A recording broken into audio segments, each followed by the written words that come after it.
Meus queridos e minhas queridas, sejam todos bem-vindos ao canal Cristão do Mundo Real. Nós estaremos aqui mostrando para vocês a realidade e o cotidiano de alguns seguidores de Cristo. E nesse momento, estamos aqui com o Maurício.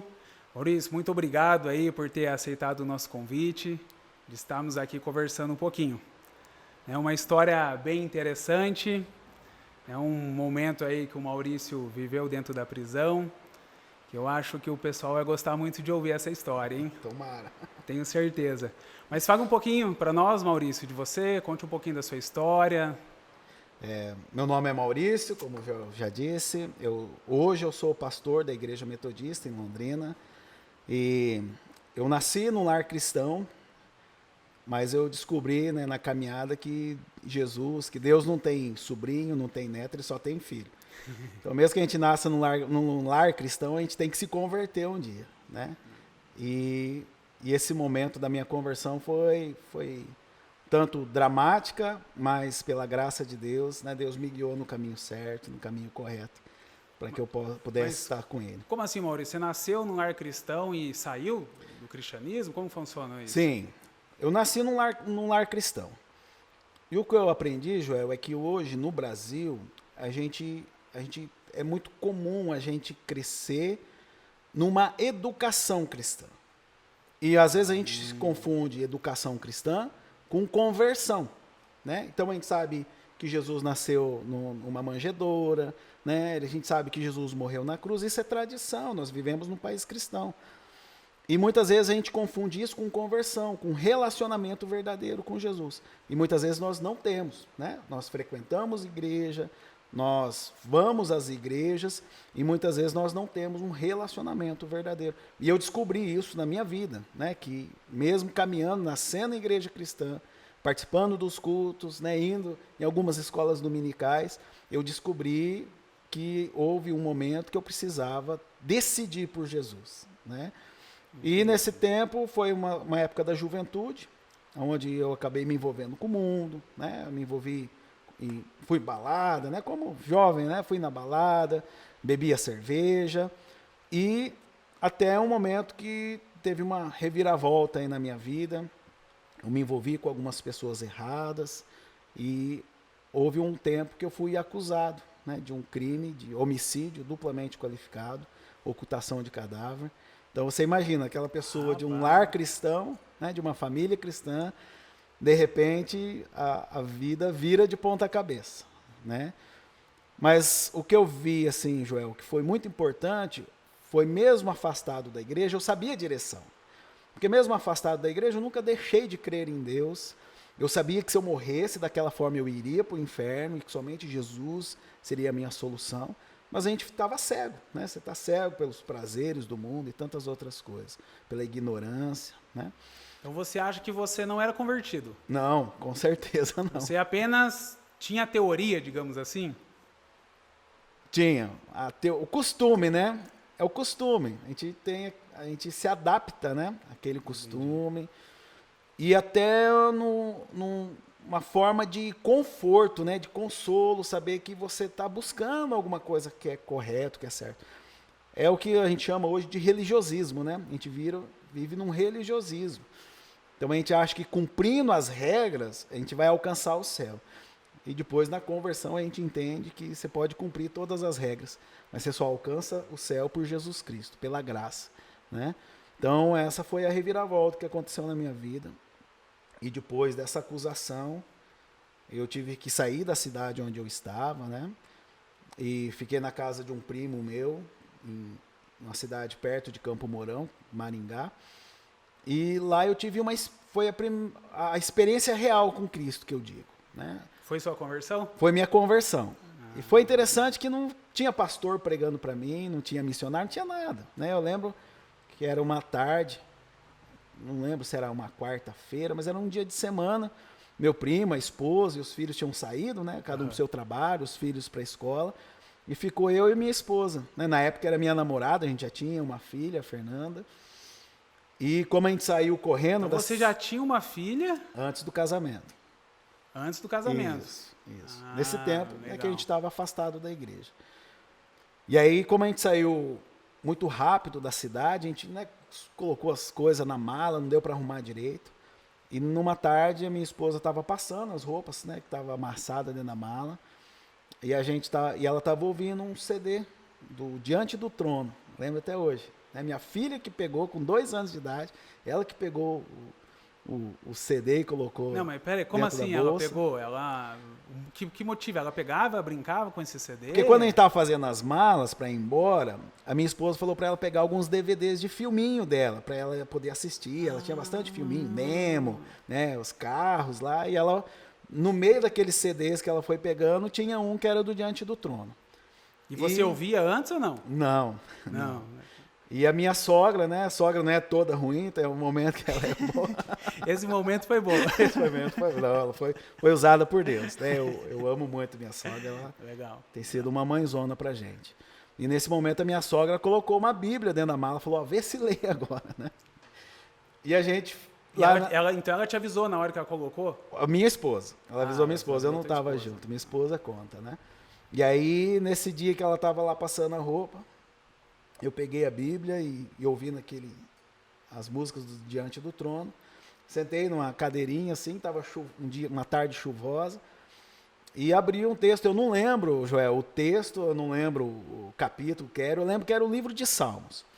E eu li todo o capítulo de Salmos. E parece que naquele dia Deus parou para escrever aquele capítulo para mim, porque falou tudo que era sobre a minha vida. E foi muito gostoso, porque, né, as coisas com Deus são sincronizadas, né? E quando eu terminei de ler o capítulo, a Ana Paula, no CD, tinha terminado uma música, ela ia começar outra música, e ela começou a ministrar a música. E parece que ela estava olhando para mim e falando comigo ali naquela ministração.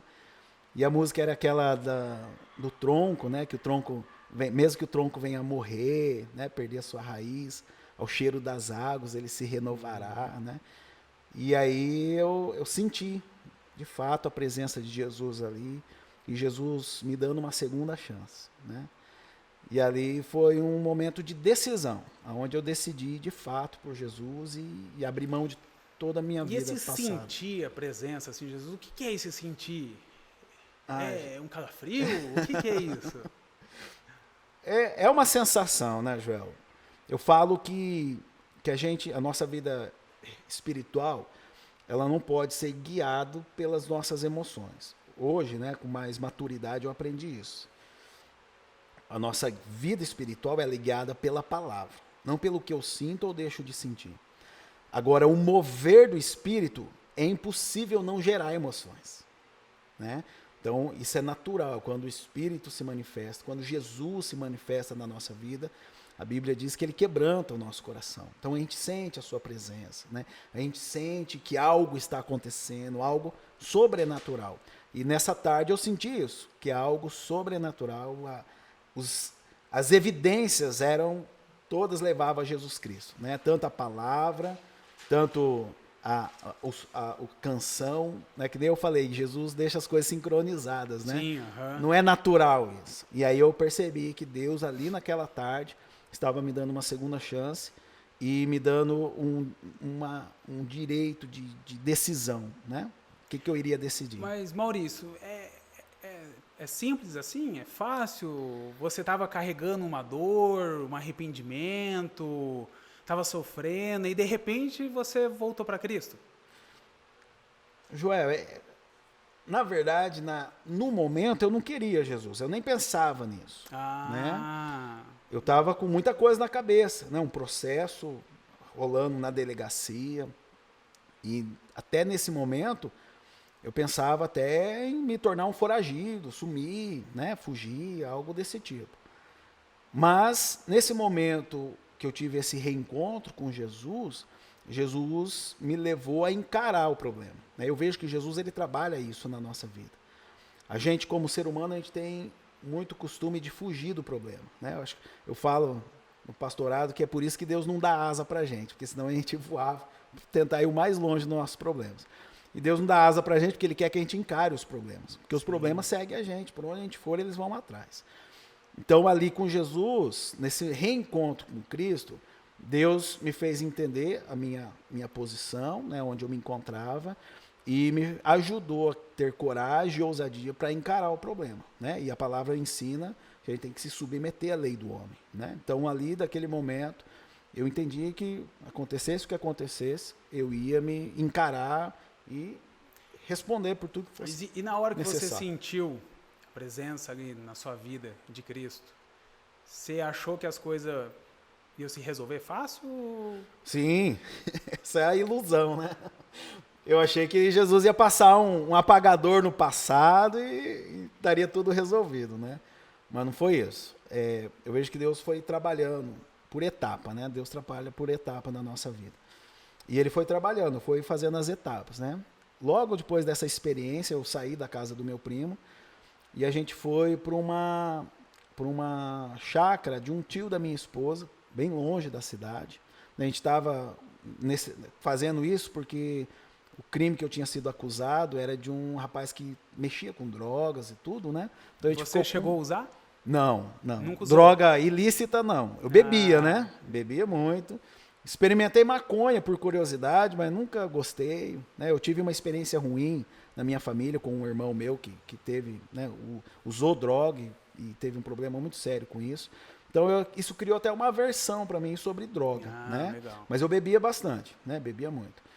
E aí a gente foi para essa chácara desse tio da minha esposa e lá a gente ficou um mês.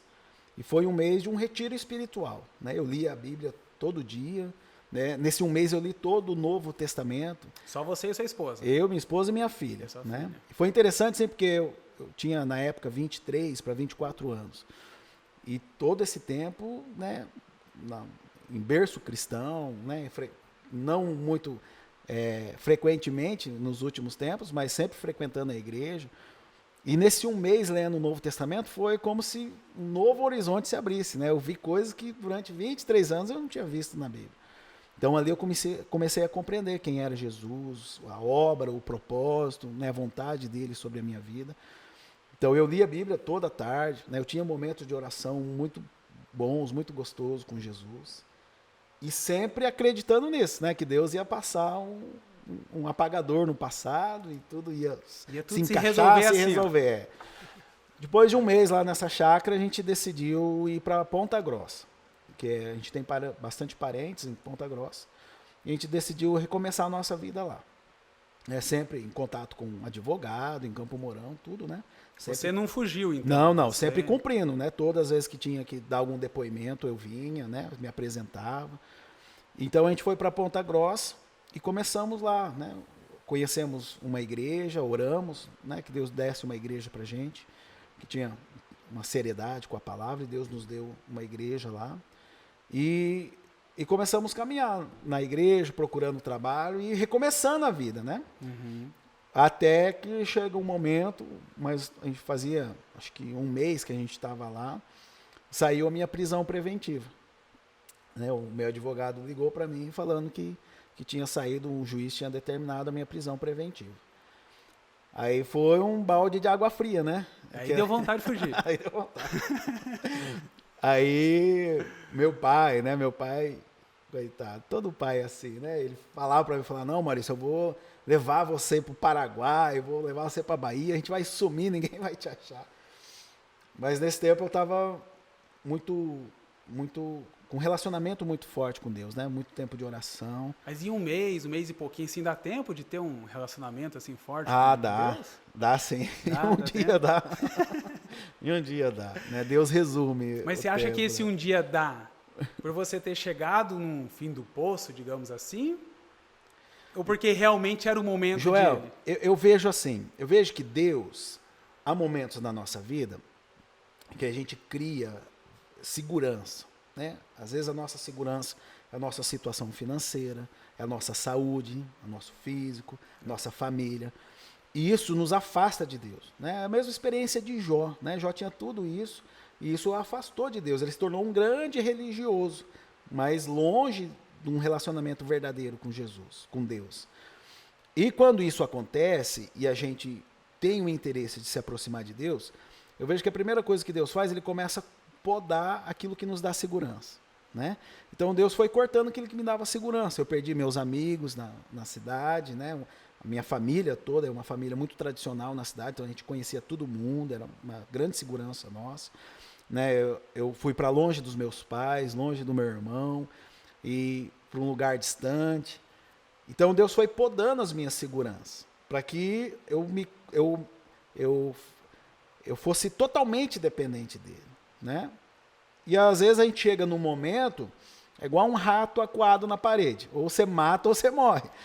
E eu cheguei nesse momento com Deus, não tinha mais o que perder, eu falei, agora eu é tudo ou é nada, né? E Deus, eu sei que Ele é tudo. Então eu parti de corpo, alma e espírito em relação a Deus, me lancei na vontade de Deus. E você acha que se fosse um momento diferente, uma situação diferente? Não. Se eu não tivesse com Deus, eu não... Porque depois que saiu a minha prisão preventiva, eu liguei para o meu advogado, falei que eu iria me apresentar, né? Então eu voltei para Campo Mourão e me apresentei. Se fosse num outro momento, eu não me apresentaria, eu teria fugido, com certeza, né? Porque a tua vida está na mão de terceiros, né? Você não sabe, uma acusação que eu tinha era 20, 30 anos no mínimo, né? Então, com certeza eu fugiria, né? Mas pelo relacionamento que eu estava com Deus nesse momento, eu me liguei para o meu advogado, eu tranquilizei meus pais, né? Falei, não, eu sei que a vontade de Deus é essa, e eu sei que Ele quer que eu me apresente, porque lá na frente, pelo chamado que Ele tem para a minha vida, né? Por aquilo que eu quero para a minha vida, eu não posso ter nada disso, né? Me prendendo. Legal. E aí eu voltei para a cidade e me apresentei e fiquei, daí que eu fui preso de fato, né? Aproveitando então, pessoal, para quem está curtindo aí da história do Maurício, já compartilhe o nosso vídeo, se inscreva no nosso canal, ative o sininho e dá um curtir. Quero aproveitar também aqui, Maurício, agradecer a Alvo Consórcios de Campo Mourão e a Forte Sul, duas empresas que estão nos ajudando, nos auxiliando para que realmente esse vídeo possa acontecer. Legal. E aí, Maurício, chegou na cadeia? Então, aí eu voltei para Campo Mourão e me apresentei, né? Eu lembro que na época os policiais até queriam me pegar, porque isso conta, né, no processo. Aí a partir do momento que sai a prisão preventiva, você é um foragido. Então eu já era um foragido, né? E eles queriam me pegar para contar no processo que eu estava foragido e fui capturado, né? Sim. Então eu me apresentei. Eu lembro que o delegado não ficou muito feliz com a minha apresentação, mas mesmo assim, né? Fui lá, me apresentei e aí eu fiquei preso. E na galeria que eu fiquei, eu tinha muitos amigos lá, né? O pessoal, como eu disse, eu nasci em Campo Mourão. Então você conhece de tudo, né? Todo mundo lá. Então você tem amigos que são policiais, amigos que são advogados, amigos que são bandidos, né? Mas eram amigos do seu convívio? Alguns eram, alguns também eram, né? Do meu convívio. Então lá dentro eu tive uma certa segurança, sim, por, né, estar com esse pessoal. Não, peraí que eu não entendi. Como assim dentro da cadeia, dentro do presídio, você tem segurança? Segurança sim, de que nada vai acontecer com você, né? Porque você ir para uma cadeia, você pensa mil e uma coisa, né? E eu, primeira vez, né, que eu estava indo para uma cadeia, não sabia como que funcionava lá dentro, fiquei muito apreensivo, né? E acusado de um homicídio de um rapaz que fazia tráfico de drogas, né? Então eu fiquei muito apreensivo em estar lá dentro, né? De ter algum amigo dele, querer fazer alguma represária, alguma coisa desse tipo, né? Então, aí quando eu né, cheguei lá, que vi meus amigos que estavam lá, eu fiquei mais tranquilo em relação a isso. Eu vi que seria muito difícil isso acontecer. E você acha que isso tem um propósito de Deus? Com certeza. Com certeza. Eu creio, eu até brinco até hoje, eu falo que a cadeia é um lugar que eu não tenho saudades daquele lugar, mas eu tenho as saudades das orações que eu fazia lá dentro, né? Disso eu tenho muitas saudades. Porque eu acho que onde eu fiz as minhas orações mais sinceras a Deus foi lá dentro, né? Até quando eu entrei lá, a primeira semana foi muito difícil. Eu entendo que eu estava entrando numa depressão mesmo, né? Porque eu não comia, eu estava com todos os sintomas de depressão. Eu não tinha apetite, né? Queria ficar sozinho, isolado, quieto. Mas uma coisa eu nunca deixei de fazer, que era ler a Bíblia e orar. É interessante, até o pessoal, né, a gente como pastor, a gente escuta muito isso. Pastor, eu leio a Bíblia e não entendo nada.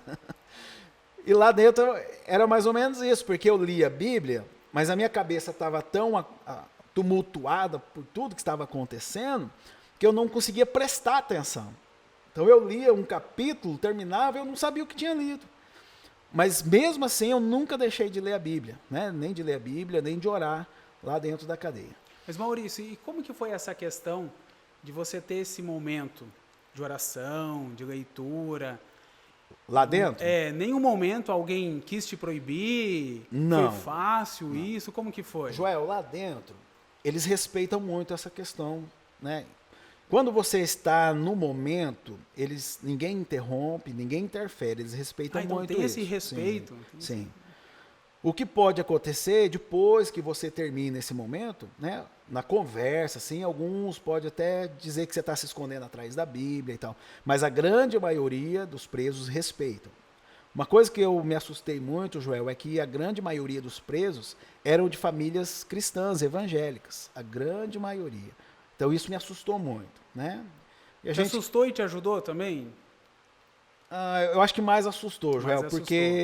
porque você vê que as forças do inferno, elas sempre estão focando em cima das famílias cristãs, né? A partir do momento que a gente aceita Jesus, a gente se tornou um inimigo declarado do diabo e ele vai vir para cima com tudo que ele tem, né? Entendi. E eu vi isso lá.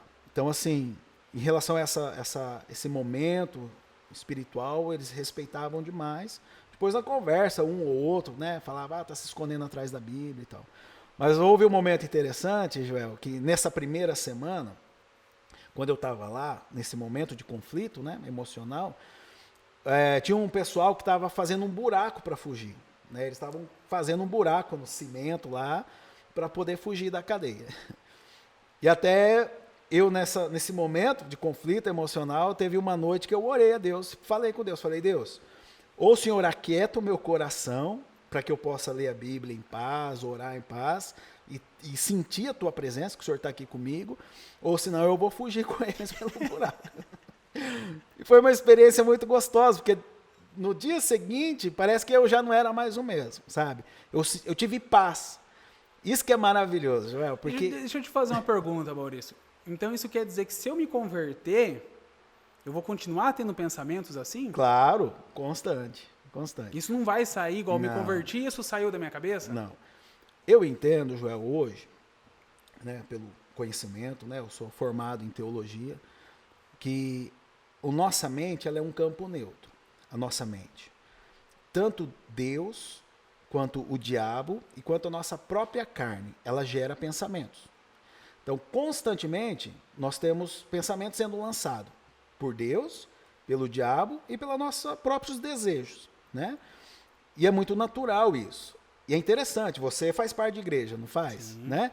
Se o pastor teu dissesse, Joel, a gente criou uma máquina aqui, que nós colocamos na sua cabeça, um capacete, e todo o teu pensamento vai ser transmitido no telão.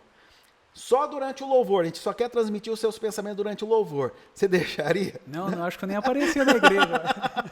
Por quê? Porque tem hora que você está no louvor, na adoração, e vem uns pensamentos, você fala, meu Deus, estou pensando nisso aqui dentro da igreja. Que horror, quem sou eu? Isso aí, né? Por quê? Porque a nossa mente é um campo neutro. Deus, o diabo e a nossa carne têm poder de gerar pensamentos.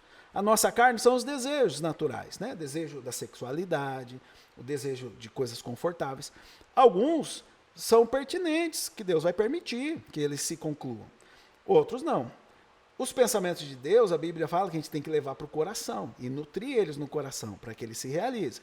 E os pensamentos do diabo a gente rejeita, né? É interessante quando a Bíblia fala no Novo Testamento sobre o caminho do pecado, ele fala isso, né? Que nós somos tentados pela nossa própria cobiça, né? E uma vez olhando, uma vez desejando aquilo, o pecado começa a ser gerado em nosso coração.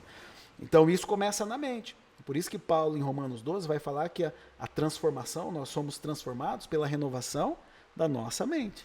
Então você teve o desejo de fugir, Sim. mas aquilo não gerou no seu coração, digamos assim? Aí entra o Espírito Santo. Eu entendo que o Espírito Santo é uma pessoa, né, a pessoa de Deus que mora em nós, e ele trabalha como um filtro, né? Com o Espírito Santo eu começo a filtrar aquilo que é do diabo e eu lanço fora, aquilo que é dos meus desejos carnais, e alguns são compatíveis com a vontade de Deus, eu posso gerar eles, outros não, e eu posso dispensar eles, e aquilo que é de Deus eu vou alimentar no meu coração.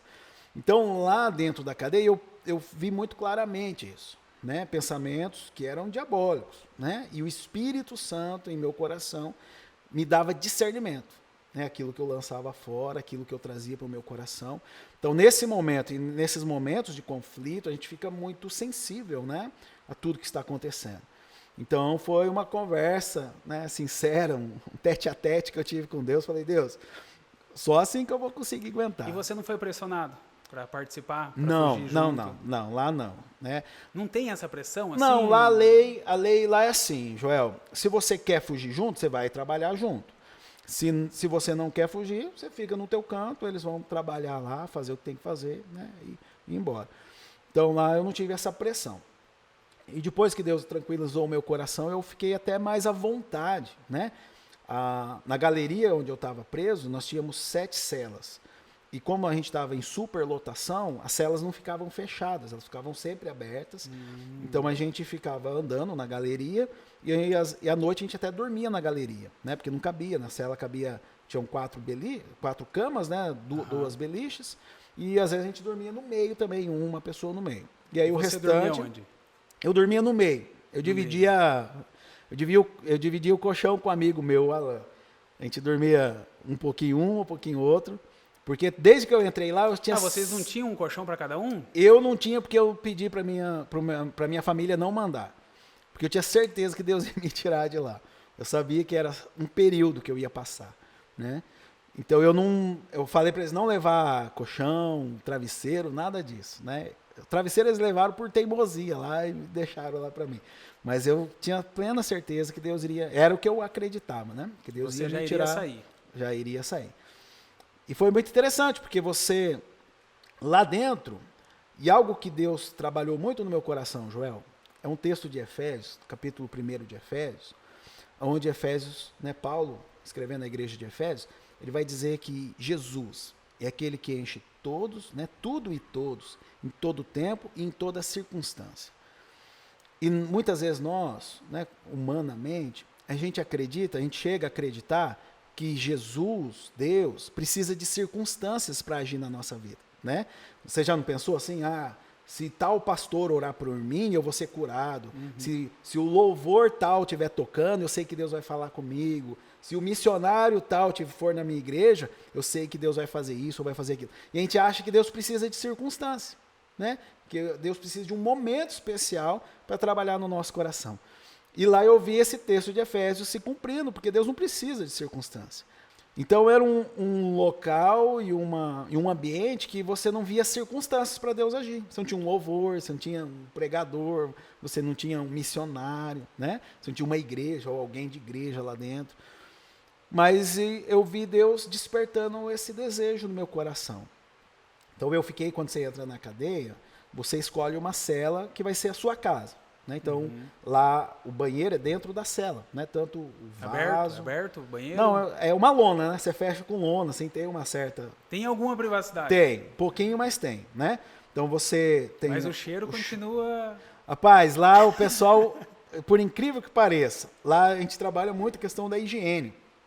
Tanto para lavar o banheiro, a gente esquentava a água. Lavava o banheiro com água fervendo. Porque como o banheiro é dentro do ambiente onde a gente come, onde a gente dorme, então a gente tratava da melhor forma possível o ambiente ali para ficar higiênico, né?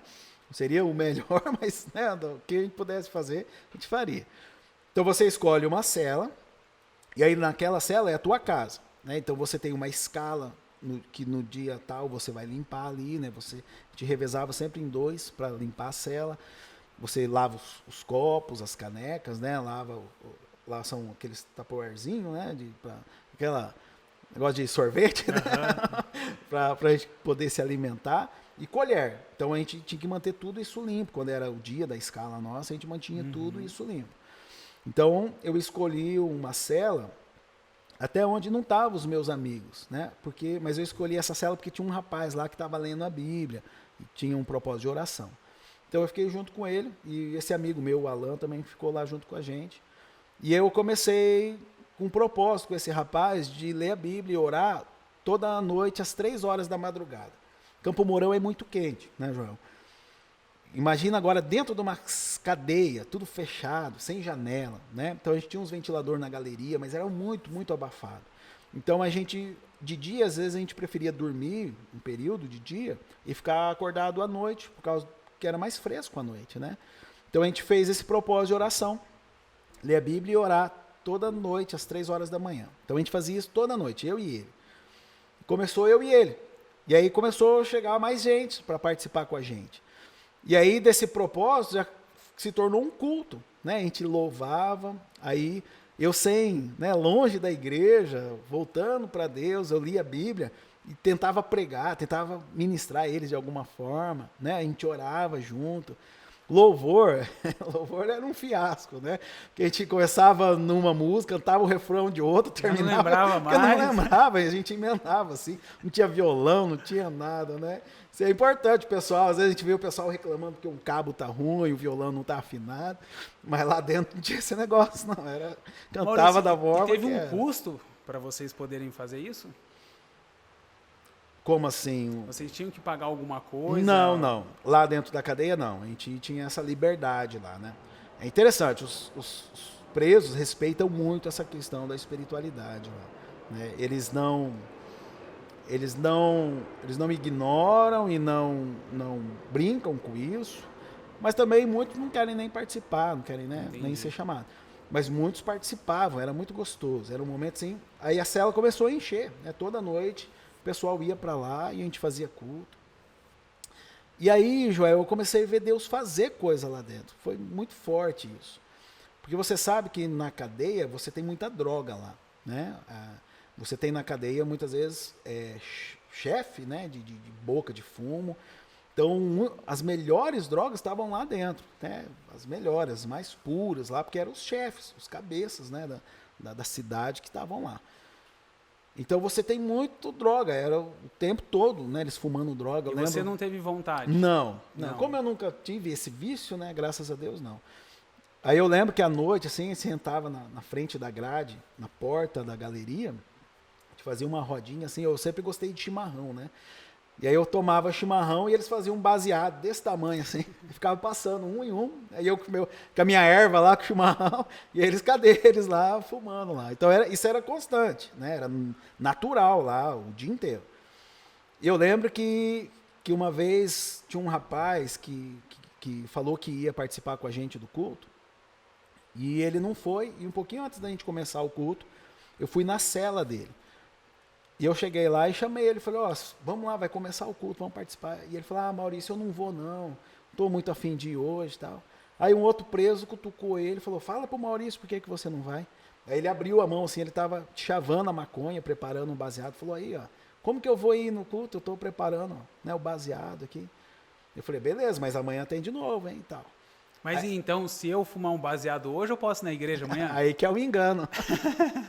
A Bíblia fala que Deus veio para os doentes, né? Que Jesus veio para os doentes, não para os santos, né?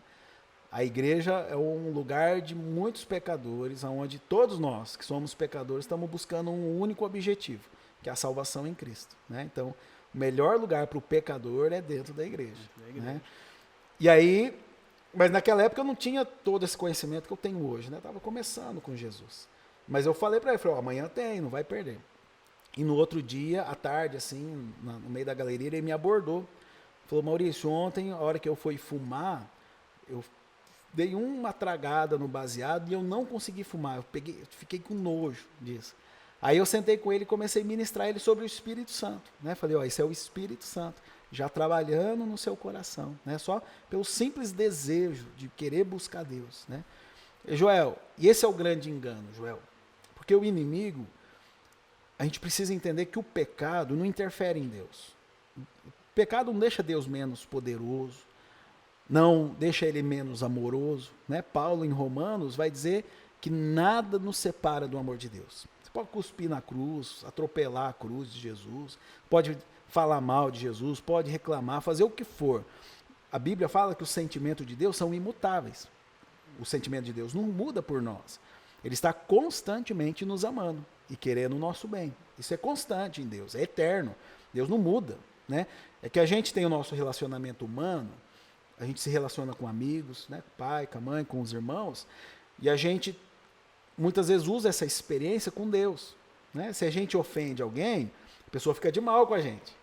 E às vezes a gente acha isso de Deus, que eu pequei e Deus está de mal comigo, né? Que Deus está lá no céu falando, eu não quero mais falar com você, não quero mais olhar para você. Mas a Bíblia fala que não, que nada interfere no amor de Deus.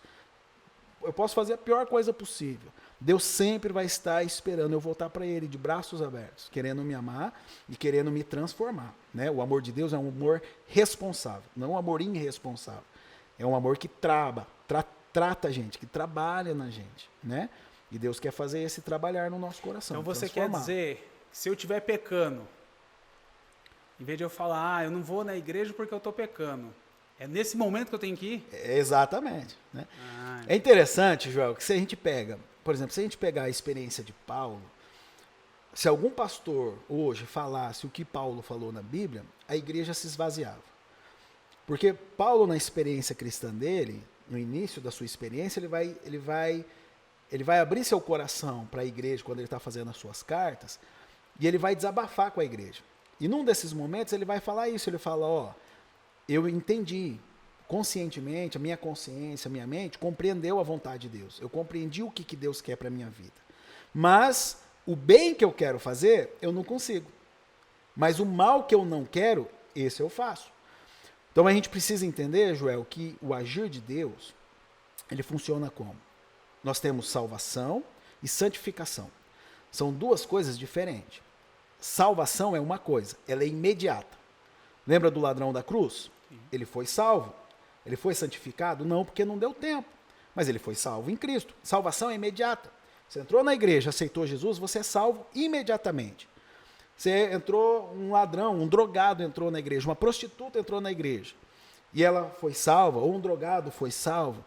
Mesmo que ele saia da igreja e volte a usar droga e morra naquela noite por uma overdose, ele morre salvo, porque ele aceitou Jesus.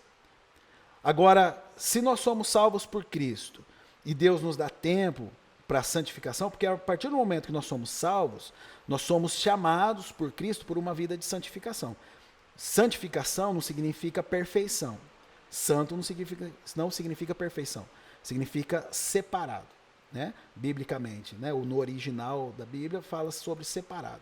Então, quando eu falo que eu sou santo, eu estou dizendo que eu tenho uma vida separada para Deus. Agora, a santificação, ela é um processo. E Paulo está vivendo esse processo. Quando ele fala que aquilo que ele quer fazer, que ele entende que é o certo, ele não consegue fazer, Paulo está no processo de santificação. O que ele está dizendo? Falando, ó, eu só erro. Aquilo que eu sei que é pecado é o que eu faço. Porque eu absorvi, eu entendi, a minha mente compreendeu, eu racionalizei a vontade de Deus, mas a prática ainda na minha vida não é a vontade de Deus.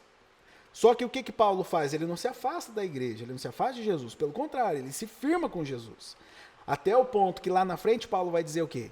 Já não sou eu mais que vivo, mas Cristo vive em mim. Né? Olha a transformação. Isso demorou anos, né? Não foi dias. Foram anos de Paulo. Né? Então Paulo, ali no início da conversão, ele está falando, ó, eu sei o que eu tenho que fazer, mas eu não faço. Eu só erro, só peco, só faço coisa errada. E eu sei que eu estou errado. Eu tenho essa consciência. Maurício, hoje você tem essa consciência. Sim. Na prisão você não tinha. Não tinha. Como eu tive aquela experiência, Joel, lá na chácara, né, desse Novo Testamento, eu estava começando a compreender isso. Né? Eu estava começando a entender o sentido da graça. Né? Nós somos salvos pela graça, não pelas obras. Né? Isso é maravilhoso, porque as boas obras que eu faço não é para conquistar alguma coisa. Pelo contrário, é para agradecer aquilo que Jesus já conquistou por mim e me deu de presente, que é a salvação. Então eu faço as boas obras hoje não para alcançar algo, mas porque Deus já conquistou e me deu, que é a salvação. Então eu faço em agradecimento, por amor a Deus. Né? Eu não preciso mais fazer nada para ser salvo, Deus já me deu a salvação. Mas eu faço por amor a Deus, né? Falo de Jesus, ajudo as pessoas que estão, né, precisando. Então, mas isso foi em tempos, né, de construção na minha vida, não foi da noite para o dia, né? O conhecimento da palavra. Você chegou a se condenar a sua ida para o inferno? Joel, condenar, eu senti o peso da culpa, né? Digamos assim, do pecado em si, né? Porque a Bíblia ela fala que nós não somos inocentes. A Bíblia, ela fala que nós somos justificados. Isso é maravilhoso, né? Porque a Bíblia não tá dizendo assim, ó, você não fez, você não tem erro, você não tem pecado, em Jesus você é inocente. Não, a Bíblia nunca falou isso. A Bíblia fala que em Jesus Cristo nós somos justificados. O que quer dizer isso? Que Jesus sabe que a gente fez errado, sabe que nós somos culpados e que merecemos o inferno. Mas Jesus, a Bíblia fala que Jesus está ao lado de Deus, intercedendo por nós. E ele está dizendo para Deus, eles fazem isso porque eles são humanos, porque eles têm fraqueza, porque eles têm falhas, eles têm limitações. Eles não são Deus igual nós, né? Jesus falando com Deus, não. Imaginando um diálogo com Deus aqui, Jesus. Eles não são Deus igual nós, perfeito, né? Todo poderoso para vencer as tentações. Então, isso que é maravilhoso, né? Nós temos um Jesus, que é o nosso advogado, que a Bíblia fala, que está nos justificando, dizendo que nós fizemos sim, erramos sim, mas há uma justificativa para tudo isso, né? Então, lá na cadeia, eu me senti desse jeito, Joel, né? Eu me senti realmente merecedor do inferno, e me sinto até hoje merecedor do inferno. Isso não mudou no meu coração. Mas hoje eu sei que eu vou para o céu porque Jesus está lá com Deus me justificando, né? Dizendo a Deus por que eu faço essas coisas, né? E lá dentro eu comecei a compreender isso, né? E eu comecei a ver Deus trabalhar no coração daqueles homens, né? Homens que matou crianças, homens que matou famílias, homens que roubavam, né? Você tinha crimes de todo jeito. A minha galeria era uma das galerias onde você tinha os prisioneiros mais violentos ali. Então você via de tudo, né? Homens de todo jeito. E é gostoso você ver o trabalhar de Deus, porque nesse culto que a gente fazia de madrugada, você via aqueles caras, né? Que era terrível, que era o monstro para a sociedade, chorando igual criança aos pés de Jesus. E isso foi mudando a minha visão daqueles homens, né? Ver que lá dentro teve alguma conversão? Teve várias, né? Várias. Eu lembro um dia que minha mãe me visitou e ela levou para um amigo meu, um rapaz que estava participando do culto com a gente, um CD de hinos de louvores, né? E no outro dia ele veio chorando para mim e falou: Maurício, ninguém pensou na minha vida espiritual. Eu ganhei muitas coisas, ganhei moto, ganhei armas, ganhei dinheiro, ganhei droga, mas nunca alguém pensou na minha vida espiritual, nem meu pai, nem minha mãe, nem minha família. E ele estava emocionado por causa disso, porque alguém pensou na vida espiritual dele, né? E isso aconteceu porque você comentou com a sua mãe? Minha mãe, quando ela começou a visitar a gente, eles mesmos, né? Eu perdi minha mãe lá dentro da cadeia, João, porque ela era mãe de todo mundo. Ela ia lá, ela me visitava no sábado, e às vezes tinha sábado que eu nem conseguia falar com ela. Porque ela ia passando de cela em cela, conversando com o pessoal. Então eles testemunhavam para ela do culto, do que estava acontecendo, né? Então isso foi natural, assim, né? E ela foi, como ela tinha acesso lá fora, ela foi podendo trazer, né? Bíblias, trazer CDs de louvor, de adoração, né? Então isso foi muito gostoso, como Deus foi preparando as pessoas para poder abençoar aqueles lá dentro. E teve um momento lá que foi muito marcante também, que um senhor de Louisiana, ele foi preso. O senhor, ele não era criminoso, foi um momento da vida dele, a mulher dele traiu ele, e ele foi para matar a mulher, e a sogra entrou na frente, e ele matou a sogra, né? Daí lá que eu fiquei sabendo que matar a sogra era crime, né? Até então, não sabia. Não é brincadeira, viu? Todas as sogras é brincadeira, viu, gente? Eu também, eu amo a minha também. Não, sogra é um presente, Deu o maior presente pra gente, né? Que é a esposa, né? Sogra é maravilhosa. E ele foi preso por causa disso.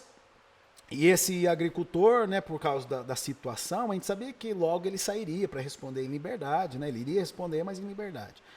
E ele tinha feito uma cirurgia de câncer do esôfago. E meu pai, naquela época, tinha uma agropecuária em Campo Mourão, né? Na época era a maior da cidade ali da região. E ele conhecia meu pai, né? Lá na cadeia, a gente conversando, ele falou que conhecia meu pai.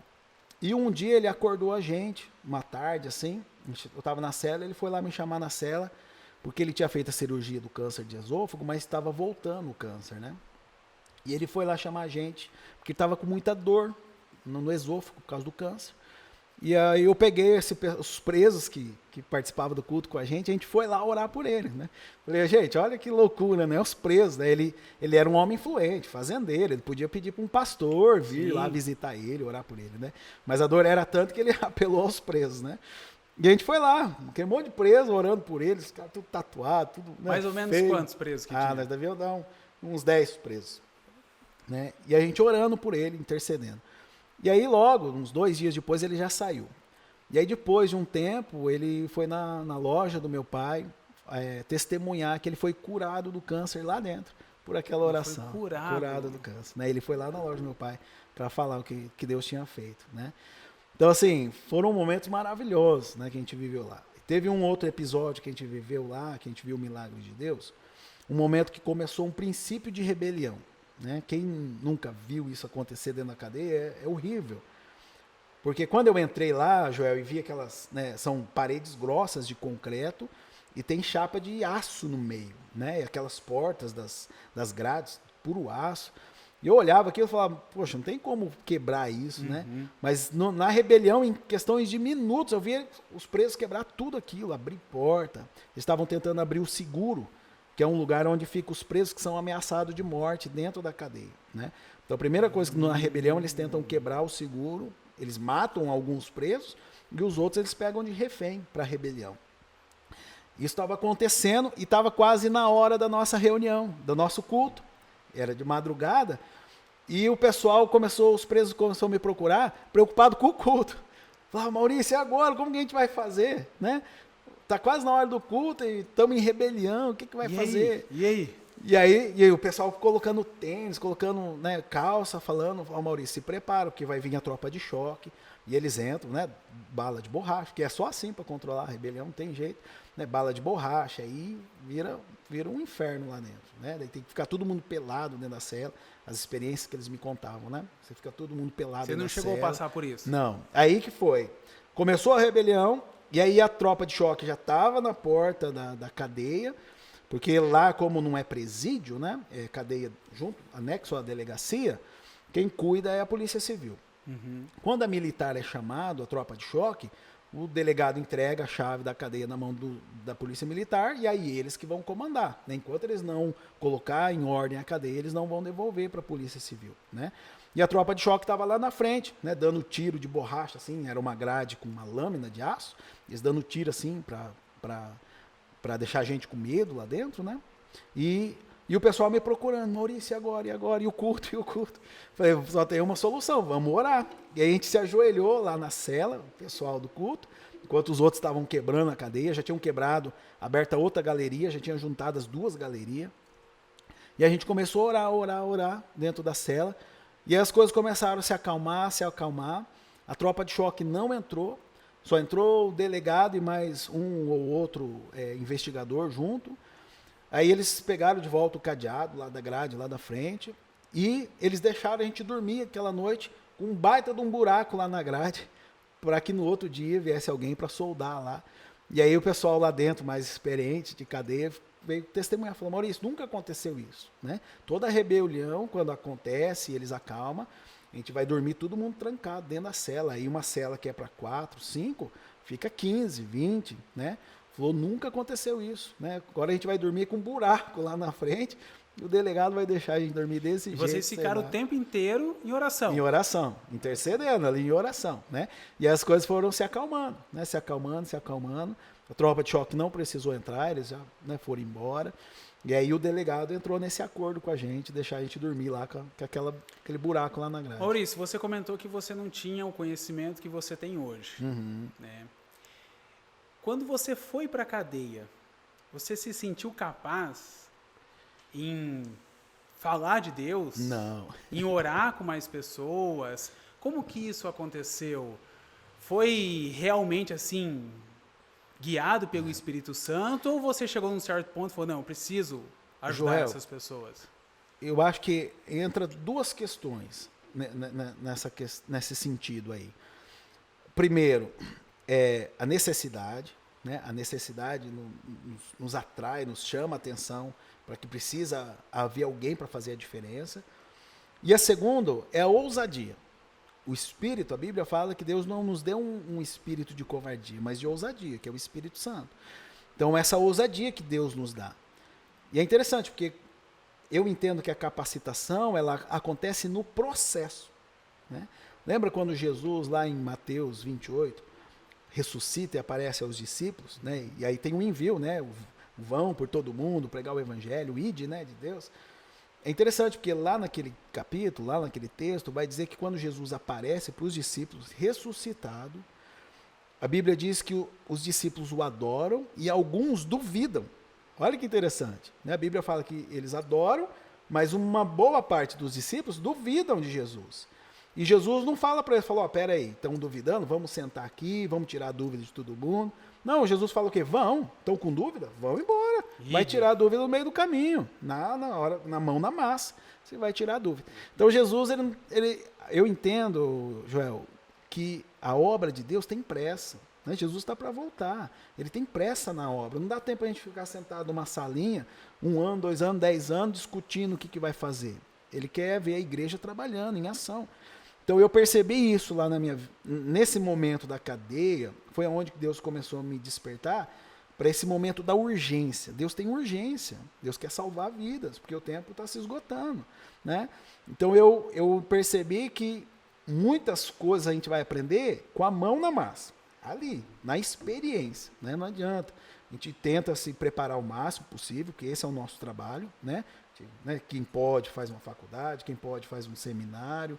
Né? A igreja nos oferece tantos cursos dentro da igreja, é a nossa obrigação conhecer mais da palavra, mas a gente não pode ficar esperando tudo isso para pôr a mão na massa.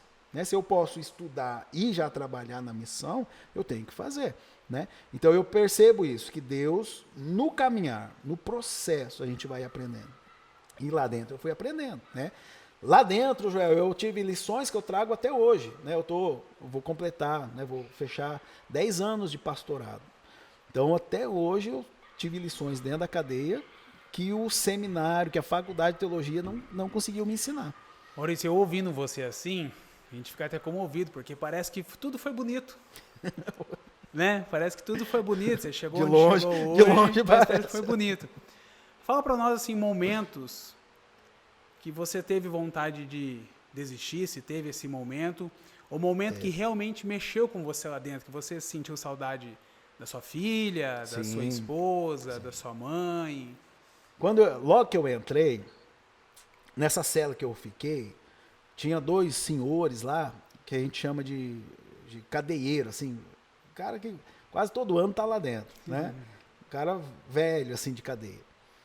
E é interessante, porque lá você tem presos que já estão condenados há anos lá dentro. Né? Mesmo que apesar daquela cadeia não é para preso condenado, que é para ir para penitenciário. Mas como tem muita gente que mora na cidade, prefere ficar na cadeia, não pede para ir penitenciário para não sair da cidade.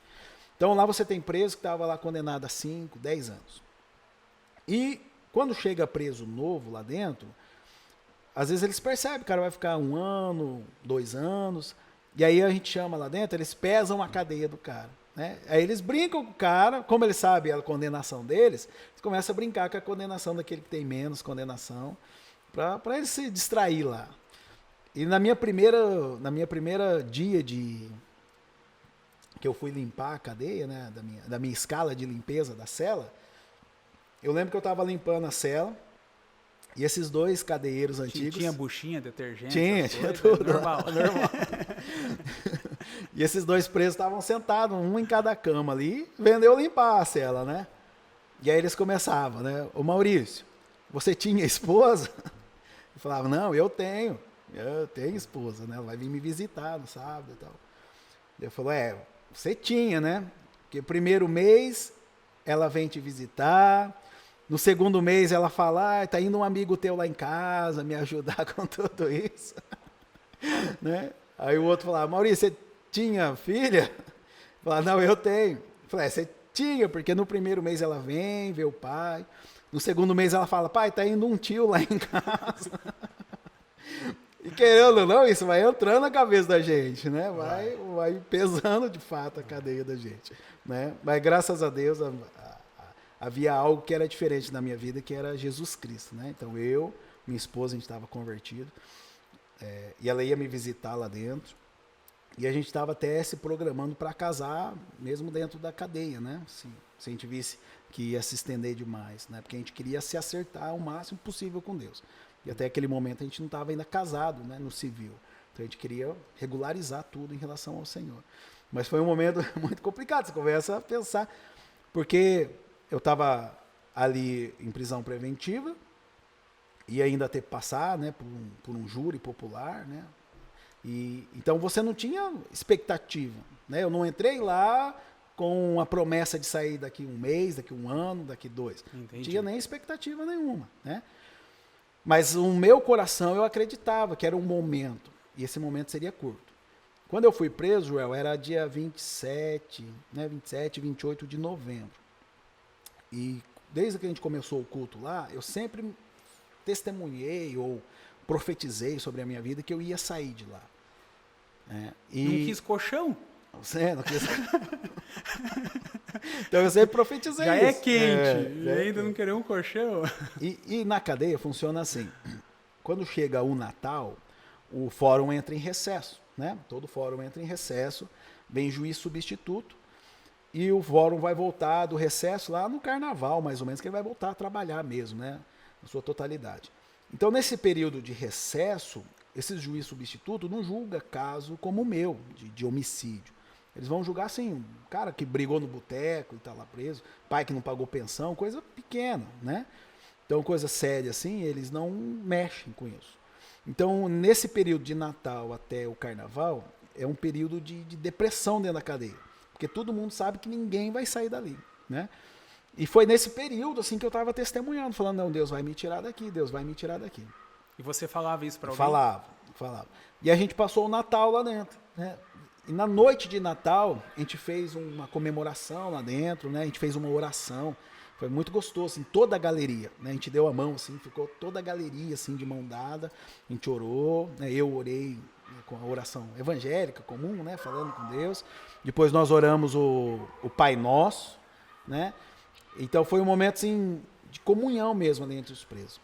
E aí, depois que a gente teve esse momento, um preso veio conversar comigo, um preso já que já tinha passado por várias cadeias, já tinha passado por vários júris também. E ele sentou junto comigo e falou, Maurício, como amigo eu quero falar para você, eu sei que você tem fé, eu respeito a tua fé, mas como amigo, não fique colocando isso no teu coração, porque aí ele me explicou essa questão do Natal, né? Ele falou, porque agora a gente está no Natal, então você não vai sair antes do Carnaval, né? Você vai ficar, pelo menos esse período você vai ficar. E outra, é natural a pessoa ficar presa até o júri, né? E tem júri que sai daqui 2, 3, 4 anos. Então, não fique com tanta esperança assim, né? E aí ele falou essa questão do Natal e do Carnaval.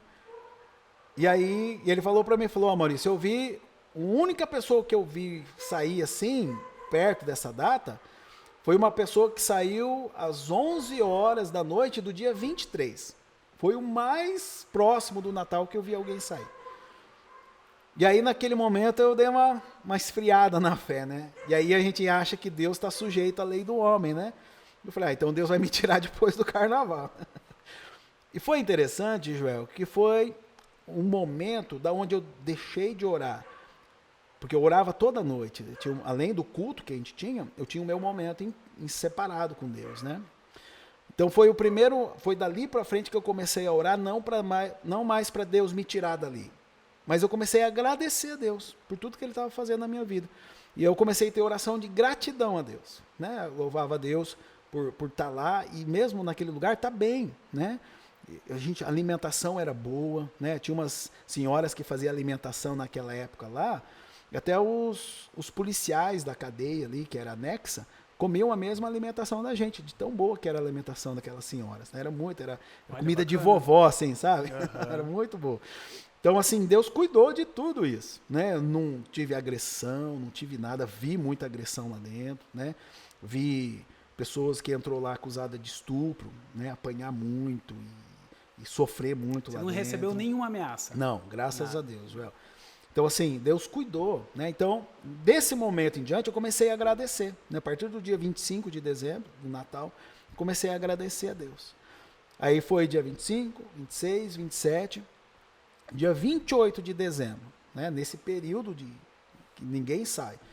Meu advogado me ligou de tardezinha, eu atendi, no celular lá dos presos, levaram o celular para mim e falou, Maurício, teu advogado quer falar com você. Eu atendi o celular, Falou, Maurício, o que você está fazendo? Falei, eu estou deitado, descansando. Falou, então levanta, arruma as tuas coisas que eu estou indo buscar você. Que dia que era? Dia 28 Dia de dezembro. 28. Né? Eu falei, que? Falou, sério, eu tô indo aí te buscar, tá o alvará teu de soltura aqui na minha mão. Eu não sei como aconteceu isso, eu não esperava, mas está aqui na minha mão e eu tô indo buscar você. Se arruma aí que eu tô indo te buscar. Aí eu desliguei o celular, saí, né, por cela. Falei, gente, tô indo embora. E ninguém me acreditava. Falei, mentira, Maurício, você não tá indo embora.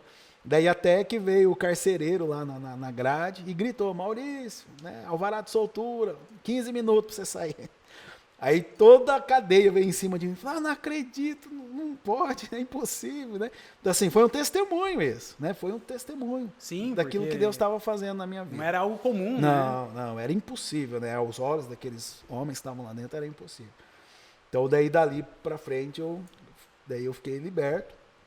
E respondendo em liberdade, né? Eu não tinha acabado o processo. Maurício, voltar um pouquinho na tua história. Você disse que não era casado. Não. Né?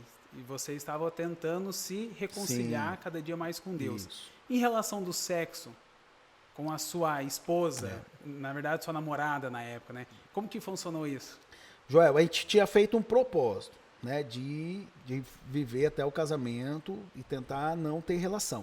Mas não era sempre que a gente conseguia, né? Então, um momento ou outro a gente acabava tendo relação sexual nesse período, né? Era muito difícil, né? Eu vindo uma vida, quando eu tive no mundo, né, eu tive uma vida muito promíscua, né? Muita parceira sexual, né? Ela também não teve uma vida certinha com Deus.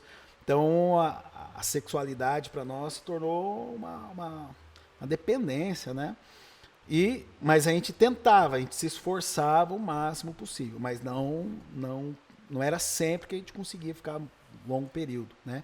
Até por isso que a gente tinha esse propósito, a gente queria casar para que a gente pudesse ter a nossa relação quando sexual. Quando você errava nesse aspecto, isso pesava muito a sua consciência depois? Joel, eu sabia, né? Eu estava que nem Paulo, eu sabia que era o errado, né? Mas eu vejo, a Bíblia fala que Deus ele olha a intenção do nosso coração. Não estou dizendo que não era pecado que a gente fazia, né? Porque lei é lei, não importa qual é a intenção. Você descumpriu, você está errado. Por mais que foi uma intenção boa, né? Pode ser justificável, né? Mas está errado, né? Então, assim, eu entendo que Deus, ele vê na intenção, né? Que a nossa intenção era se acertar com Deus. Aí que eu falo que a graça, né? A graça de Deus transborda sobre a nossa vida. Então, eu não via que Deus traria as consequências sobre nós por causa daquilo, né? Eu entendia que Deus esperava e sabia que havia um momento que a gente ia se acertar, né? Mas em todo momento a gente tinha consciência do pecado, né? A gente sabia que estava errado, né? Mas a intenção nossa era se consertar o mais rápido possível, né? Tanto que depois que eu saí da cadeia, eu saí dia 28 de dezembro, em janeiro a gente já casou. Já casou. Né? Já acertou tudo para não ter culpa de nada. Você também não aguentava mais. Não, né? Deus me livre, né? Eu falo que depois a relação dali para frente foi outra, né? É muito melhor do que dali para trás, né? Então é muito melhor fazer as coisas certinho com Deus. Deus só abençoa, né? Porque é interessante esse ponto, né? Sim. Porque a busca de você, né, se corrigir com Deus. Até, João, porque antes de eu entrar na cadeia, a gente já estava se programando para o casamento, né? O que interrompeu essa programação foi a prisão preventiva, né? Aí quando eu estava na cadeia, que aí você não tinha perspectiva, você ia ficar, né, um mês, um ano lá, eu falei para ela, amor, vamos ver se a gente faz o casamento aqui, né? Porque a lei nacional permite, né? A lei dos homens permite isso, que o preso tenha esse casamento civil dentro da cadeia. Então a gente estava já olhando a forma de isso acontecer, né? Pesquisando um advogado, tudo, para ver como que a gente faria, qual era o processo para a gente poder ter o casamento civil dentro da cadeia, né? Mas daí Deus não permitiu, né? Deus tirou a gente de lá antes do que a gente esperava, bem antes. Maurício, é gostoso, né, ouvir de você falando sobre isso, como a sua esposa, né? Sua atual esposa, foi companheira, né? Foi, totalmente, Joel. Porque... É Deus, né? Eu falo assim, Joel, que toda a diferença que fez na minha vida, nessa experiência, foi ter recebido Deus antes, né? Então Deus, eu não me converti na cadeia. Eu fui para a cadeia porque eu estava convertido, né? porque minha esposa também estava convertida. Então, Deus deu uma experiência muito profunda para a gente passar por tudo isso, né? Então, eu vejo que fez a diferença na nossa vida, sabe? Não se converter lá dentro, mas entrar lá porque estava convertido, né? Então, isso fez toda a diferença.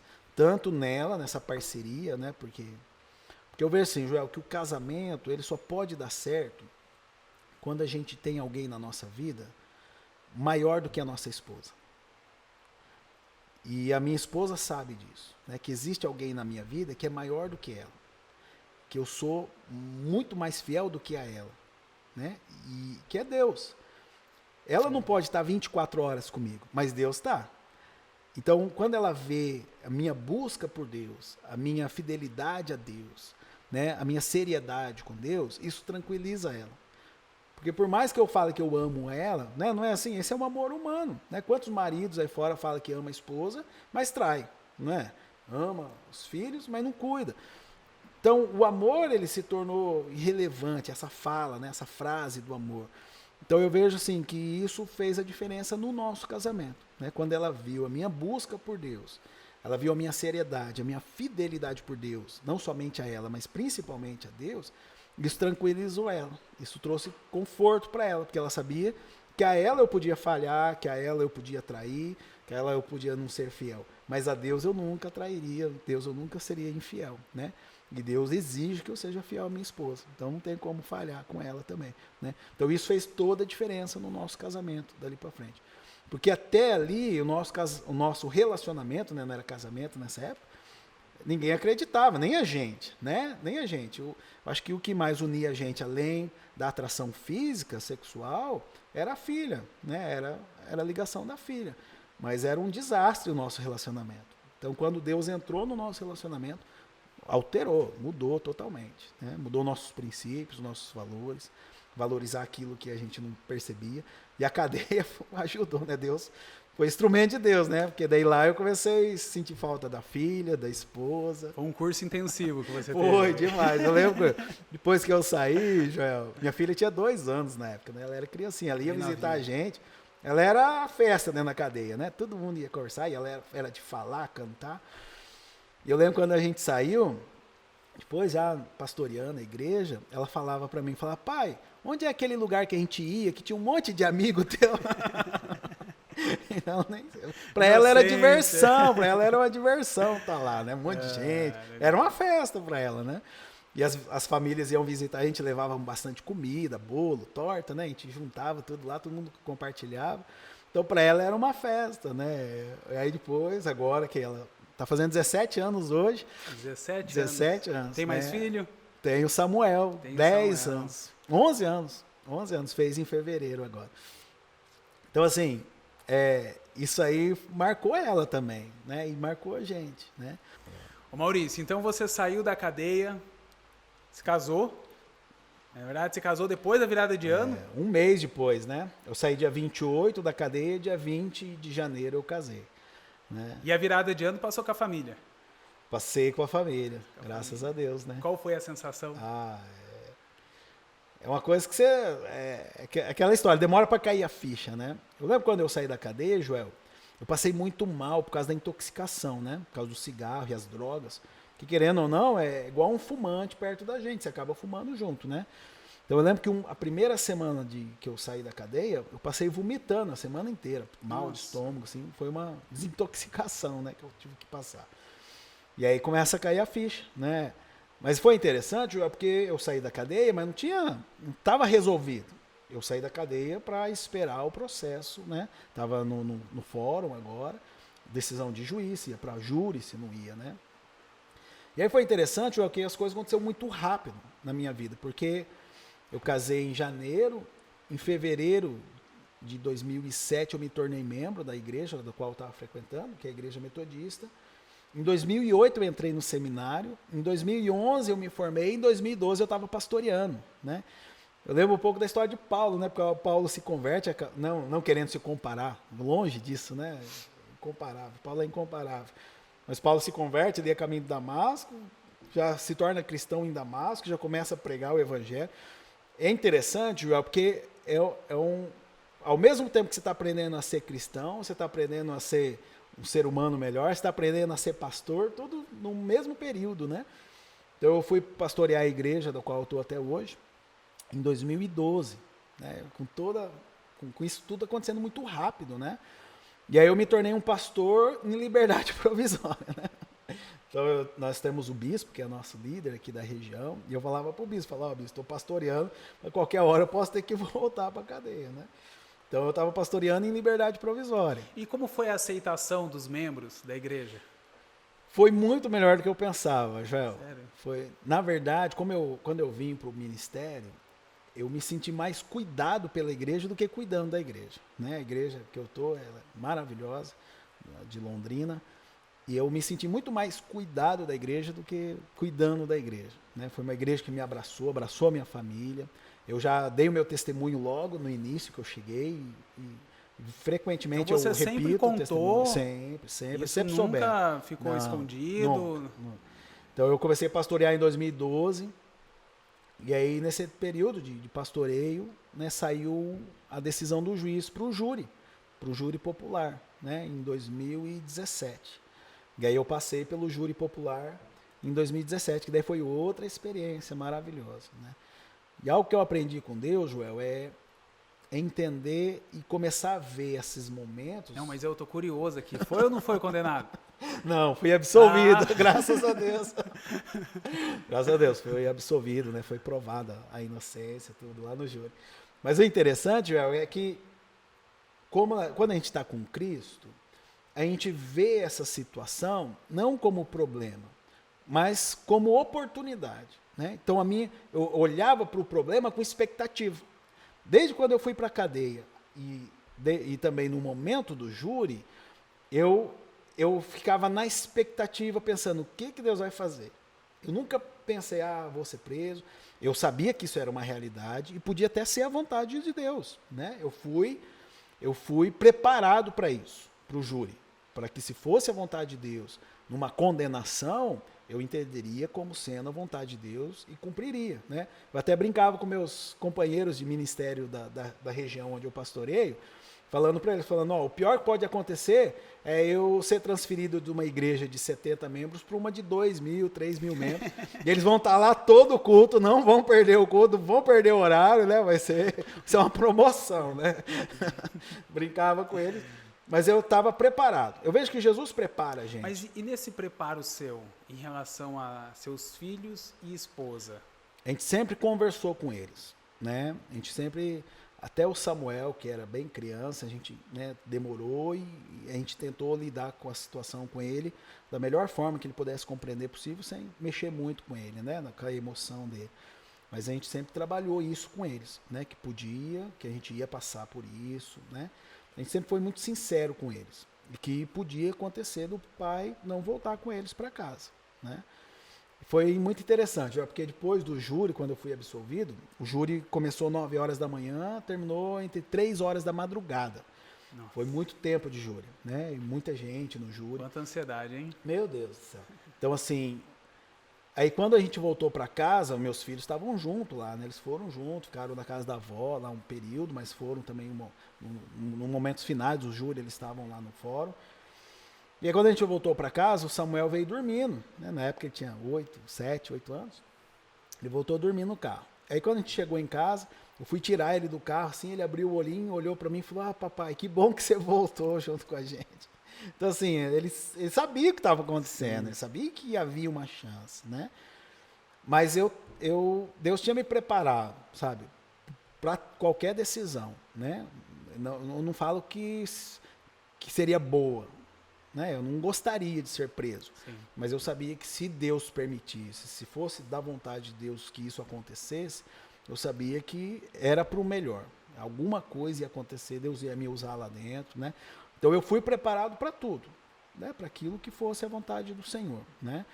E é difícil. Eu acho que a maior luta dentro de mim não era a vontade do homem, era a vontade de Deus. Porque meu medo era que se a vontade de Deus fosse que eu fosse condenado, fosse para a cadeia, isso ia acontecer e eu ia me submeter. Então, meu medo não era do júri, não era do ser humano, o meu medo era da vontade de Deus, né? Assim como um pai, pela vontade de Deus, perde um filho, né? Que experiência. Mas é a vontade de Deus, e às vezes a gente, como cristão, tem esse medo. Não é medo do problema, medo da luta, mas é medo do desejo de Deus. Puxa, e se Deus quer isso? Né? Abraão teve que sacrificar, né? ou acreditava que ia ter que sacrificar Isaac até o último momento. Então, assim, o meu medo era esse. E se a vontade de Deus for essa, eu vou ter que me submeter. E era o que eu não queria. Então você tinha medo, não era o seu desejo, Não. mas se fosse a vontade de Deus, Estava preparado. estava preparado. Jesus vive isso, né? Quando Jesus vai para o Getsêmani antes da crucificação, ele revela a Deus o seu desejo. Fala, pai, se depender de mim, eu não vou para a cruz. Passa de mim esse cálice. É isso que Jesus está dizendo, né? Jesus está falando para Deus. Falou, ó, Deus, se fosse a minha escolha, eu não iria para a cruz. É isso que Jesus está falando para Deus. Maurício, esse era o seu desejo. Mas o que você escutava da sua família? No geral, pai, mãe, tio, tia. Tava todo mundo aflito, né, Joel? Acho que a mãe e esposa é as pessoas que mais sofrem, né, nesse momento. Eu estava sofrendo menos, muito menos do que minha mãe e minha esposa, né? Minha esposa ainda estava bem mais firme na fé, assim. Agora mãe é complicado, né? Coração de mãe é difícil. Então, assim, minha mãe estava sofrendo muito mais do que eu, né? Minha mãe, meu pai. Mas Deus deu força para todo mundo. E uma coisa que eu queria, que é que fosse definido, né? Porque Sim. isso, querendo ou não, era uma bola de ferro no meu pé, né? Que me atrapalhava em tudo, né? Viagem missionária para o exterior, essas coisas eu não poderia fazer, né? Porque tinha um processo, estava respondendo um processo. Então eu queria pôr um fim, né? Eu pedia para Deus um fim. E você acredita que essa foi a única forma de você voltar para Cristo? Ou de você realmente conhecer verdadeiramente Joel, Cristo? eu acredito que não foi o propósito de Deus que isso acontecesse. A gente precisa entender, a Bíblia fala sobre a permissão de Deus. Mas quando a Bíblia fala de permissão, ela não está falando de vontade. Nós temos permissão e vontade. Permissão é porque Deus é soberano. Ele é soberano sobre todas as coisas. Para uma pessoa ir para o inferno, precisa ter a permissão de Deus. Mas não é a vontade de Deus. Pelo contrário, a Bíblia fala que Deus quer que todo mundo se salve. Mas ele é soberano, ele é o juiz de tudo. Então, se a pessoa escolheu aquele caminho, ela decidiu por aquele caminho, Deus precisa permitir que ela cumpra aquele caminho, que ela viva aquilo que ela quer, né? Então nós temos a permissão. Então eu entendo que Deus usou algo, uma consequência dos meus erros, das minhas amizades, das minhas escolhas, gerou aquilo, não foi Deus que gerou aquilo, mas Deus usou aquele momento, onde eu estava sensível, onde eu estava debilitado, né? Emocionalmente, espiritualmente, e Deus usou aquela situação para eu cair na real, né? Então eu entendo assim, que Deus agiu naquele momento, numa situação que era consequência dos meus erros, das minhas escolhas, né? De me afastar de Deus, de tudo isso. Deus usou aquele momento para interferir e me convencer. Então você para o lado considera dele. que o erro é 100% seu? Sim, com certeza. E aí na sua conversão, Deus foi Sim. endireitando o seu caminho novamente. Sim. Legal, isso é interessante, porque muitas vezes a gente acha que o culpado dos nossos erros É Deus. Não, não era o propósito de Deus. Não era. Eu sei que não era, né? Eu sei que foi erros, escolhas minhas, né? Consequências. Até porque, Joel, se nós prestarmos atenção na nossa vida, né? Esses dias eu tive uma experiência muito forte com Deus nesse sentido. Estava chorando com Deus com algumas situações, nessa época aí, né? Antes do júri mesmo. Por muitas coisas que tinham acontecido na minha vida. E o Espírito Santo falou ao meu coração, nesse sentido. Ele falou, Maurício, tudo isso que você está chorando e reclamando, o que disso daí que você está reclamando é porque você está sendo perseguido pelo nome de Jesus, e o que disso aí é erros e consequências das suas escolhas. E aí eu comecei a fazer uma análise, e eu fiquei envergonhado, porque nenhum dos motivos que eu estava chorando era por perseguição a Cristo. Era tudo pelos meus erros e escolhas. Então vamos voltar um pouquinho então. Então você está dizendo que você até hoje tem consequências por esse erro? Não, hoje nem tanto, Joel, mas eu falo que até hoje os maiores problemas que eu tenho, as lutas, não são por perseguição a Cristo. Hoje eu não tenho motivo de chorar porque eu estou sendo perseguido pelo nome de Jesus. Está entendendo? Entendi. Como os apóstolos e como muitos cristãos em países onde há perseguição. Hoje, os maiores motivos que eu tenho de chorar e de reclamar para Deus são pelas escolhas que eu faço, das quais Deus não tem culpa nenhuma, e mesmo assim, pelo seu amor e misericórdia, Ele me ajuda e me faz vencer ainda. Isso para mim é vergonhoso diante de Deus, porque eu queria ter pelo menos um motivo, falar, ó Senhor, né? Por mais que eu sou pastor, e pastoreio não é uma atividade muito fácil, né? O chamado, mas eu não tenho motivo para reclamar por algo em sentido à perseguição de Cristo. Nem na cadeia eu tive isso, né? E para mim isso é vergonhoso, porque eu queria chorar na presença de Deus, falar, Senhor, isso que está acontecendo, essa luta que eu estou passando, essa aflição que eu estou passando, é porque eu amo e estou sendo perseguido por causa de Jesus. E eu não tenho isso, né? Tudo que eu tenho para chorar diante de Deus é por causa dos meus erros e das minhas escolhas, né? E você acha que ainda você tem alguma consequência que pode acontecer por esses motivos ou não? Ah, Joel, eu entendo que Deus está à frente, né? Eu ainda fico preocupado, assim, não preocupado de tirar minha paz, tirar minha alegria, não, né? Mas eu sei que, né, houve é claro, né, sempre a família da vítima, né, nunca aceita, e não existe um culpado, a justiça, a polícia não chegou na conclusão. Então é muito dolorido, né? Eu acho que o melhor que a gente pode fazer é orar pela família, né? para Deus consolar, né? Amém, legal.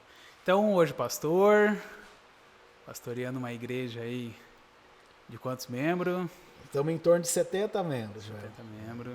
Uma Legal. igreja gostosa, muito familiar, assim, né? Onde todo mundo é muito próximo, são muito, né, chegados. Nós trabalhamos em grupos pequenos também, né? Com grupos pequenos, então é uma família muito próxima, assim, onde todos se sentem irmãos mesmo, de fato, né? Gostoso. E é gostoso também que a Londrina, por ser uma cidade grande, você tem muitas pessoas dentro da igreja que têm os seus familiares fora da cidade, em outras cidades distantes. Aí eles se apegam mais ainda à igreja, né? Porque a única referência de família que ele tem aqui em Londrina é a igreja, né?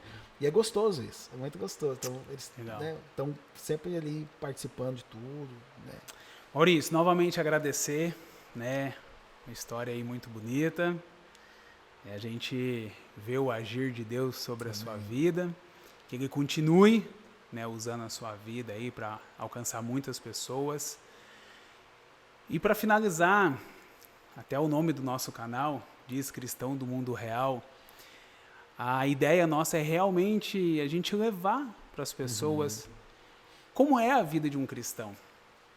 A gente sabe que nós erramos, que nós somos falhos, somos sujos, né? Somos pequenininho perto de Deus. Mas que esses erros não venham, né, nos afastar de Deus. Que a gente possa a cada dia se afastar do erro. Sim. E não de Deus. Tem erros que a gente acaba errando. Eu uso um exemplo, Joel. Quando eu ministro para jovens, eu uso esse exemplo. Eu falo para eles assim, você está num lugar, numa região muito fria, de muito frio, e você está correndo o risco de morrer de hipotermia, e você tem uma fogueira ali. Agora, porque você está com frio, você vai se afastar da fogueira ou você vai se aproximar da fogueira? Você vai se aproximar, é a lógica, não é? Está mais quente. Com Deus não é diferente, né? Se eu estou me esfriando com Deus, quanto mais eu me afasto, eu vou morrer de frio. Eu preciso me aproximar da fogueira, eu preciso estar mais perto, para que eu possa vencer aquela frieza no meu coração, né? E a gente vê que muitas vezes a igreja, o ministério, são as primeiras coisas que sofrem, né? Quando a pessoa não está bem com Deus, a primeira coisa que ela abandona ou é um ministério, ou deixa de ir no culto, né? Então ela está se afastando da fogueira, ela está morrendo de hipotermia, e ela acha que o melhor lugar para ela é estar mais frio ainda, né? E isso é o grande erro que a gente comete, e às vezes a gente chega num patamar que não tem mais retorno, infelizmente. Amém. Vamos finalizar então. Para finalizar, Maurício, gostaria que você pudesse mandar uma mensagem, né, para todo mundo aí, que realmente o que você contou para nós aqui, que isso possa alcançar bastante pessoas. Nós sabemos que nem todo mundo passou por algo semelhante ao que você passou, mas nós conseguimos tirar como experiência, né? Falo por mim mesmo, tenho uma filha pequena, só de me imaginar ficar longe dela, já o coraçãozinho já fica apertado. Ok. Então, realmente foi um momento difícil, né, que você passou, mas foi um momento vitorioso, né? Amém. Só de hoje já estar aí na presença do Senhor. Hoje você está com um papel muito importante, né? Papel aí de pastor, de cuidar de um rebanho. Isso não é para qualquer um, mas nós sabemos que cada um tem o seu ministério aqui na terra, né? Então que você possa realmente fazer com bastante êxito, com bastante amor, e que cada dia você consiga levar mais e mais a mensagem de Jesus. Amém. E aí, para finalizar, se puder mandar uma mensagem aí para o pessoal. Primeiro eu quero agradecer, né, o Joel e toda a equipe, a esse canal que eu tenho certeza que vai fazer a diferença na vida de muitas pessoas. E eu quero dizer para você que está nos assistindo que você pode ter desistido dos seus sonhos, pode ter desistido do seu futuro, da sua vida até, mas Deus nunca vai desistir de você. E a única coisa que Deus está esperando é que você se volte para Ele, né? Paulo vai dizer na Bíblia, nas suas cartas, que nada pode nos separar do amor de Deus. Nada. Não importa o que você tenha feito. Deus permanece te amando e Ele está esperando apenas uma oportunidade para que Ele possa entrar na sua vida e fazer toda a diferença. Por isso, você que está nos vendo, abra seu coração. Se permita ser abençoado, ser alcançado por Jesus. E você vai ver Deus transformar a sua vida. Em nome de Jesus. Que Deus abençoe você, Joel, toda a equipe aí. Em nome de Jesus. Pessoal, tenho certeza que vocês gostaram, né, da história do Maurício. E nos ajudem, né, a levar essa história para mais pessoas, compartilhando, curtindo o nosso canal, ativando o sininho, dando joinha. Faça isso, que esse simples gesto já com certeza já vai estar alcançando mais alguém. Amém.